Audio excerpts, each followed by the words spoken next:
یہ حدیث جو آپ کے سامنے آ رہی ہے، یہ حدیث بخاری اور مسلم دونوں کی متفق علیہ حدیث ہے، اور یہ حدیث اس معنی کر کے بہت اہم ہے کہ حضور اکرم صلی اللہ تعالی علیہ وسلم نے 7 چیزوں کے کرنے کا اس حدیث میں حکم دیا ہے اور 7 چیزوں سے منع کیا ہے۔ راوی ہے حضرت براء بن عازب رضی اللہ تعالی عنہ، وہ فرماتے ہیں کہ امرنا النبی صلی اللہ تعالی علیہ وسلم ب7 ونہانا عن 7۔ امرنا بعیادۃ المریض واتباع الجنائز وتشمیت العاطس ورد السلام واجابۃ الداعی وابرار المقسم ونصر المظلوم، ونہانا عن خاتم الذهب وعن الحریر والاستبرق والدیباج والمیثرۃ الحمراء والقصی وآنیۃ الفضة، وفي رواية وعن الشرب في الفضة فإنه من شرب فيها في الدنيا لم يشرب فيها في الآخرة۔ فرماتے ہیں حضرت براء بن عازب رضی اللہ تعالی عنہ کہ نبی اکرم صلی اللہ تعالی علیہ وسلم نے ہمیں 7 چیزوں کا حکم دیا ہے اور 7 چیزوں سے منع فرمایا ہے۔ جن چیزوں کا حکم دیا ہے وہ ہے بیمار کی عیادت کرنا، جنازے کے ساتھ جانا، چھینکنے والے کو جواب دینا، سلام کا جواب دینا، کوئی اگر دعوت کرے تو اس کی دعوت کو قبول کرنا، اور قسم کھانے والے کی قسم کا پورا کرنا، اور مظلوم کی مدد کرنا۔ اور جن چیزوں سے سرکار دو عالم حضور اکرم صلی اللہ تعالی علیہ وسلم نے منع فرمایا ہے وہ یہ ہے، سونے کی انگوٹھی پہننا یہ منع ہے۔ اسی طرح منع فرمایا ریشم کے کپڑے پہننے سے، اطلس کے کپڑے استعمال کرنے سے، لاہی یعنی دیباج کے کپڑے پہننے سے۔ اسی طرح حضور اکرم صلی اللہ تعالی علیہ وسلم نے منع فرمایا ہے سرخ لال کلر کی زین استعمال کرنے سے، اور اسی طرح قصی کے کپڑے پہننے سے، اور چاندی کے برتن استعمال کرنے سے۔ اور ایک اور روایت کے یہ الفاظ بھی ہیں کہ چاندی کے برتن میں پینے سے آپ صلی اللہ تعالی علیہ وسلم نے منع فرمایا ہے، یعنی کھانے سے بھی اور پینے سے بھی، کیونکہ جو شخص چاندی کے برتن میں دنیا میں پیے گا آخرت میں اسے چاندی کے برتن میں پینا نصیب نہیں ہوگا۔ تو اس حدیث کے اندر جن چیزوں سے حضور اکرم صلی اللہ تعالی علیہ وسلم نے منع فرمایا ہے اور جن چیزوں کو کرنے کا حکم دیا ہے، تو اس میں سب سے پہلی چیز ہے بیمار کی عیادت کرنا۔ یہ ہم سب کو معلوم ہے کہ بیمار کی مزاج پرسی کرنا، اس کی خدمت کرنا کتنا اہم اور کتنا عبادت اور ثواب والا کام ہے۔ اسی طرح جنازے کے ساتھ جانا، تو جہاں یہ ہمارے لیے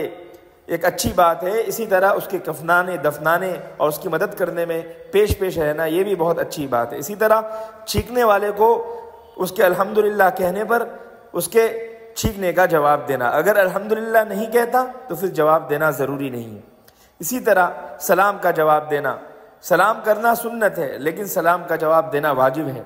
پھر اسی طرح اگر کوئی دعوت دے تو اس کی دعوت کو قبول کر لینا چاہیے، اگر کوئی عذر ہو تو الگ بات ہے، لیکن اگر عذر نہ ہو تو قبول کرنے میں کوئی حرج نہیں۔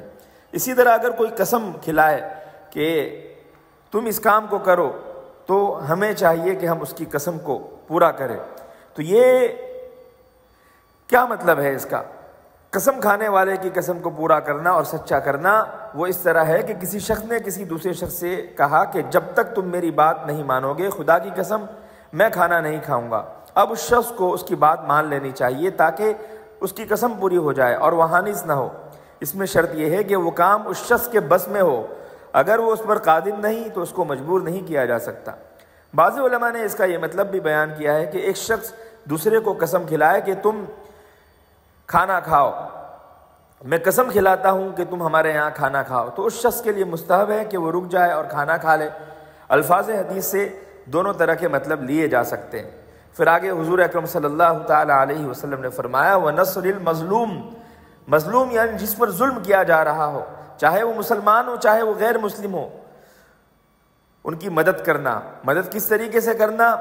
جتنی ہمارے اندر استطاعت اور طاقت ہو اس کے اعتبار سے ہمارے اوپر اس کی مدد کرنا واجب ہے۔ اب یہ مدد چاہے ہم بول کر کریں یا روک کر کریں یا کوئی اور صورت اختیار کرے، اگر ہم ایسا نہیں کریں گے إِلَّا تَفْعَلُوهُ تَكُنْ فِتْنَةٌ فِي الْأَرْضِ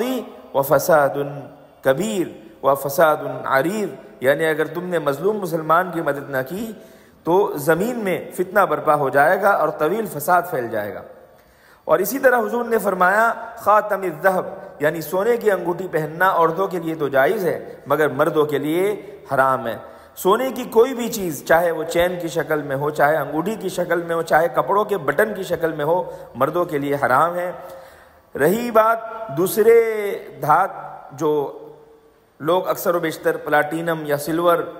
استعمال کرتے ہیں یا لوہا استعمال کرتے ہیں تو مردوں کے لیے اس کی بھی گنجائش نہیں، صرف چاندی کی انگوٹھی 4 گرام 374 ملی مرد پہن سکتا ہے، اس کے علاوہ پہننا اس کے لیے جائز نہیں ہے۔ البتہ لوہے کی انگوٹھی کے سلسلے میں شوافع جائز مانتے ہیں۔ علامہ خطابی رحمۃ اللہ علیہ فرماتے ہیں کہ ان چیزوں کی حرمت و حلت کے درجات مختلف ہے، چنانچہ مردوں کے لیے چاندی کی انگوٹھی اس شرط کے ساتھ جائز ہے کہ 4 گرام 374 ملی سے زیادہ نہ ہو، اور سونے اور چاندی کے برتن مردوں اور عورتوں سب کے لیے حرام ہیں۔ اسی طرح کچھ کپڑے ہیں ریشم کے جیسے دیباج ہے، استبرق ہے، قصی ہے، تو سب سے پہلے نمبر پر جو سب سے اعلیٰ کوالٹی کا ریشم کا کپڑا رہتا ہے اسے استبرق کہا جاتا ہے، پھر اسی طرح دوسرے نمبر پر جو آتا ہے اسے دیباج کہا جاتا ہے، تیسرے نمبر پر جو آتا ہے وہ اسے قصی کہا جاتا ہے۔ تو یہ سب کے سب ریشم کے کپڑوں کی قسمیں ہیں۔ آج کے زمانے میں اس کے نام الگ ہو گئے ہوں یا بدل گئے ہوں، لیکن یہ سمجھ لیں کہ عورتوں کے لیے یہ سب ریشم کے کپڑے جائز ہیں لیکن مردوں کے لیے حرام ہے، مردوں کے لیے پہننا صحیح نہیں۔ اسی طرح المسیرۃ الحمراء، مسیرہ کہتے ہیں زین کو جو گھوڑے کے اوپر رکھا جاتا ہے، تو کچھ صاحب ثروت لوگ دنیا داری دکھانے کے لیے ازراہ تکبر اسے فخر و مباحات کے طور پر ریشم سے بنوا کر اس کے اوپر بیٹھا کرتے تھے۔ تو یہ روئی سے بھری ہوئی ہوتی ہے اور چھوٹا سا ہوتا ہے جس کو گھوڑے وغیرہ کی زین پر ڈال دیتے ہیں اور اس پر پھر آدمی براجمان ہوتا ہے، بیٹھتا ہے، اس کو نمدہ بھی کہتے ہیں۔ تو اب مسئلہ یہ ہے کہ اگر یہ زین پوش ریشم کا ہو تو اس کا استعمال حرام ہے، چاہے اس کا رنگ جو بھی ہو، لال ہو، سفید ہو یا پیلا ہو یا کالا ہو، لیکن اگر ریشم کا نہ ہو تو پھر لال کے استعمال سے ممانعت آئی ہے، کیونکہ لال کلر کا کپڑا پہننا اور لال کلر کے کپڑے پر بیٹھنا یہ مکروہ ہے، البتہ حرام نہیں۔ چنانچہ لال کی جو قید لگائی گئی ہے یا پھر اسی طرح ارجوان کی جو قید لگائی گئی ہے وہ اسی کے لیے ہے جس میں ریشم نہ ہو۔ قاضی ایاز رحمۃ اللہ علیہ فرماتے ہیں کہ حدیث میں جو یہ قید لگائی گئی ہے وہ غالب استعمال کے طور پر ہے، کیونکہ عجم لوگ سرخی کلر کو زیادہ استعمال کرتے ہیں جو ریشم کا ہوتا ہے۔ اب یہاں پر ایک سوال پیدا ہوتا ہے کہ حدیث کے آخر میں یہ الفاظ بڑھایا گیا کہ جو دنیا میں چاندی کے کپڑے یا چاندی کی چیزیں استعمال کرے گا یا اس کے برتن میں پیے گا تو وہ آدمی جنت میں نہیں پیے گا، تو ظاہری الفاظ سے معلوم ہوتا ہے کہ یہ آدمی جنت میں نہیں جائے گا، کیونکہ یہ نعمتیں جنت کی ہیں جن سے یہ شخص محروم ہوگا۔ حالانکہ ارتکاب کبیرہ سے آدمی کافر نہیں ہوتا، جب کافر نہیں ہوتا تو جنت میں جا سکتا ہے۔ تو اس کا جواب یہ ہے کہ جس شخص نے اس کے استعمال کو حلال سمجھا وہ کافر ہوگا، اگر کسی شخص نے حلال نہیں سمجھا لیکن ایسے ہی کر لیا